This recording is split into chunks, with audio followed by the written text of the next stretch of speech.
I would say a safety plan is a series of coping strategies or different tools that someone can use if they're going through a difficult time period or are in a negative thought cycle.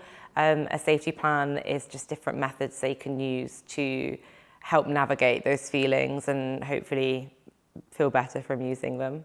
I think that having a safety plan can be really important and helpful for someone who is experiencing like self-harm or suicidal feelings, because I think a safety plan can help you potentially take control or understanding over what you're going through. So for example, if you're experiencing a cycle of like self-harm thoughts, a safety plan can be a way to break through that cycle. So I have different ways to navigate a negative like thought cycle that I might be in. So for example, sometimes I find myself isolating myself in my apartment, and so one thing on my safety plan is to get out of the house, so like quite literally, and go for a walk and just sort of change my scenery and settings and try and focus on other things other than what is in my head. Another method I have in my safety plan is to, it sounds a bit mundane, but maybe do like a few house chores just to kind of keep myself busy and like keep myself doing something practical and that's in front of me. Another thing in my safety plan is to sometimes just go and be with friends or family that might not be talking to them about what I'm feeling. Sometimes I don't feel like that works for me, but sometimes just going and sitting with them and knowing that they're nearby, just to sort of take myself out of that emotional and physical isolation. One of the key parts of my safety plans is knowing that the Samaritans are there. I have the Samaritans number, easy access, and knowing that I can call them and just have someone disconnected from my life who I can talk through judgment-free about what I'm feeling if I need to perhaps talk through what I'm feeling rather than distract myself from it.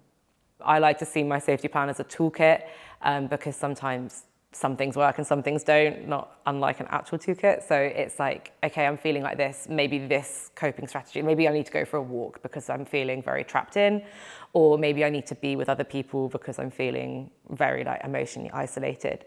I've definitely found online resources helpful. Just sort of typing in how I was feeling into a search engine could just help me realize that I'm not the only one feeling that way, and just reading about it. And there's loads of resources online of people sharing their tips of what works for them. And I think that can be really helpful in helping you sort of try something new maybe, or just, as I say, realizing that you're not the only person going through a tough time and realizing there are ways that you can take control. There's a lot of everything online, so there's lots of things that can help, but also things that can maybe exacerbate how you're feeling.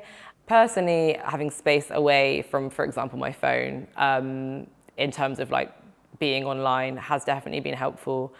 I think my process of working out what worked for me in a safety plan was very much by trial and error. I never had what I realized was a safety plan from the get-go. I had to be really patient and kind with myself in creating my safety plan, and not blaming myself if something didn't work.